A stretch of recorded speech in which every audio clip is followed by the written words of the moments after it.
সেই কারণে সে খুবই ভালো খাবার পায়, কিন্তু জিম গত 1 বছর ধরে ওই কুখাদ্যই খেয়ে যাচ্ছিল। সেই কারণে আরোরা তাকে তার আইডি কার্ড দিয়ে জিমকে একটা ভালো খাবার এনে দেয়। এরপরে আমরা আরোরাওকে দেখি সে ওই কন্ট্রোল রুমের দরজা ভাঙার চেষ্টা করছিল, কিন্তু সেও সেটাকে ভাঙতে পারে না। এরপর আমরা আবার আরোরাকে দেখি সেও এটাই মেনে নিয়েছে, সে এখান থেকে আর বেরোতে পারবে না। সেই কারণে সে সিদ্ধান্ত নেয় যে সে একটা বই লিখবে, যেটা সে অন্য গ্রহতে গিয়ে কমপ্লিট করবে।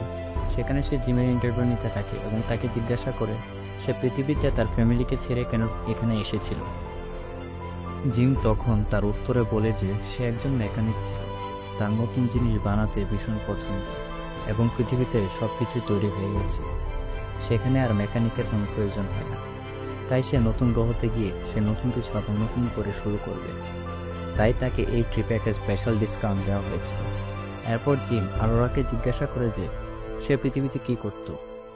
তখন অরোরা তাকে বলে যে সে একজন রিপোর্টার ছিল, আর সে নতুন গ্রহতে গিয়ে 1 বছর থেকে তার একটা বই লেখা কমপ্লিট করবে, তারপর সে আবার পৃথিবীতে ফিরে আসবে।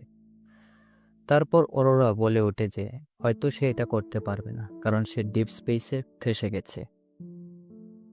এরপরে আমরা দেখি জিম আর অরোরা মিলে সেই স্পেসশিপের ভিতরে নানা ধরনের অ্যাক্টিভিটি করতে থাকে এবং তারা একে অপরের সঙ্গে খুবই ভালো সময় কাটায়। সেখানে তারা স্পেসে ট্রাভেল করে, আর একইভাবে আস্তে আস্তে তাদের মাঝে বন্ধুত্বটা খুবই ভালো হয়ে যায়। হঠাৎ একদিন আমরা দেখি যে জিম আরোরাকে গোলাপ এনে দেয়, সেটা সেই স্পেসশিপে ভরে করেছিল। আর এরপরে একদিন তাদের স্পেসশিপটা একটা বড় তারার পাশ দিয়ে যাচ্ছিল এবং সেই তারার কাছ থেকে নানা ধরনের আগুনের সোলার উইন্ড বের হচ্ছিল এবং সেটা দেখতেও ভীষণ সুন্দর ছিল। এরপরে আমরা একদিন দেখি যে আরোরার জন্মদিনে তারা সকলে মিলে সেখানে সেলিব্রেট করে। জিম তাকে একটা আংটি দিতে চাইছিল, কিন্তু কথায় কথায় আর্থার মানে সেই রোবটটা আরোরাকে জানিয়ে দেয় যে আসলে তাকে হাইবারনেশন থেকে অন্য কেউ তুলেনি, কোনো টেকনিক্যাল ফল্টের কারণে সে উঠে পড়েনি, আসলে তাকে জিম উঠিয়েছিল। আরোরা এই কথা শুনে ভীষণ ভেঙে পড়ে, কারণ সে যাকে এতটা বিশ্বাস করেছিল সেই তাকে এভাবে ঠকালো, এবং সেই কারণে সে জিমের সঙ্গে আর কোনো কথা বলে না। এরপরে হঠাৎ একদিন আমরা দেখতে পাই জিম যখন ঘুমাচ্ছিল তখন অরোরা তার রুমে এসে তাকে ভীষণ মারধর করে। সে তাকে প্রাণে মেরে ফেলতেই যাবে, তখন কোনো রকমভাবে আরোরা নিজেকে আটকে নেয়।